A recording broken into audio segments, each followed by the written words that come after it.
So, number 3 is it ends when the physician takes over, or 'di ba? So, pag meron ng physician, so batsi-batsi ka muna doon. Or kailangan na you have to respect the presence of the physician because he's the highest rank when it comes to the medical profession.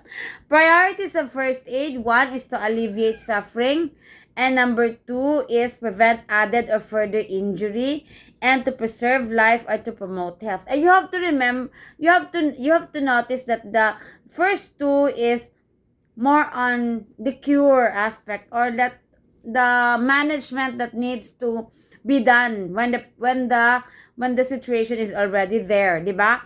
For example, to alleviate suffering. So, may sakit na. Or may iniinda na pong karamdaman yung client.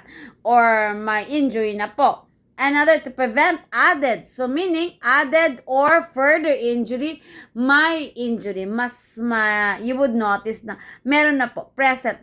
But when you say number 3 and number 4,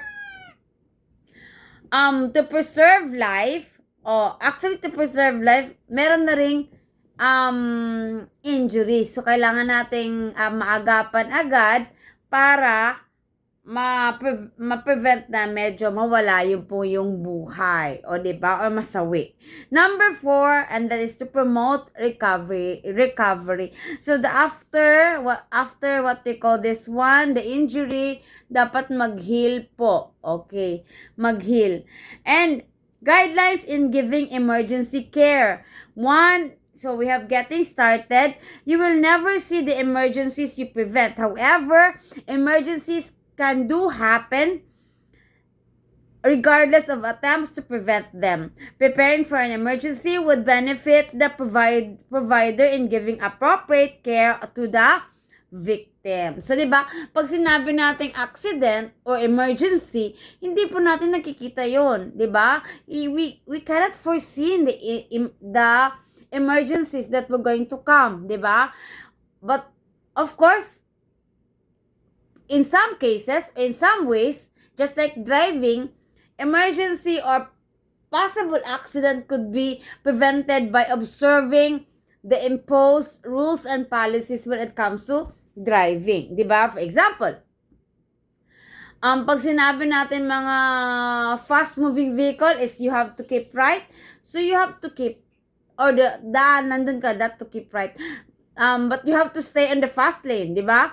Pag sinabi natin motorcycle, doon ka sa right side or sa slow lane. Oh, yun. Kasi dapat, if you're going to observe that one, you will going to prevent accident to happen. Although, di natin ma-foreseen, but less ang tendency na you will going to encounter what we call as your emergency, di ba? Example lang din. Pag mataas yung sugar mo, you will have to limit yourself from eating those foods that contains much kanang sugar, di ba? So, of course, you're going to prevent an attack. You could going to prevent a complication from diabetes mellitus. Just like that, okay? And then we have also the following are guides to assure the provider to respond to an emergency properly. Okay, 1 is plan of action.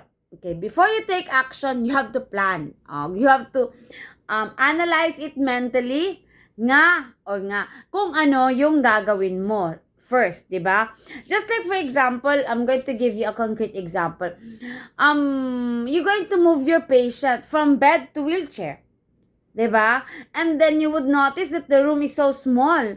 And sabi sa libro, dapat yung wheelchair should always be placed on the affected side, di ba? Affected side of the client. Pero ang problema, yung area ng affected side is ang kipot. Hindi ka pwedeng makaposisyon ng wheelchair doon. So, pwede ka na maposisyon doon lang po sa area near the unaffected side. So, what will you do? So, you're going to use another strategy, di ba? Pwede kang, what we call this one, pwede kang standing transfer, di ba? And not being, kung problem, hindi ka pwede sa lifting kasi pag lifting mahirapan ka, 'di ba? Kasi hindi po yun ang dapat kalagyan ng wheelchair. Plus isa, the client cannot assist, di ba? On that particular position. So, kailangan mag-isip ka ng iba. Oh, di pwede sabihin mo sa client, hindi pwedeng sabihin mo nga, ma'am, medyo makipot yung ano nyo, hindi siya conducive for, pwede mo sabihin actually, pero nakikialam ka na dun. Oh, sinisweldohan ka lang, tapos hindi ka pwedeng magreklamo kasi kung anong nilagay doon na area, yun na yun, kasi bahay nila yun eh, wala kang magawa. So, you have to, what we call this one, plan your action or make another alternative or ways, okay, to continue your job or to perform your job.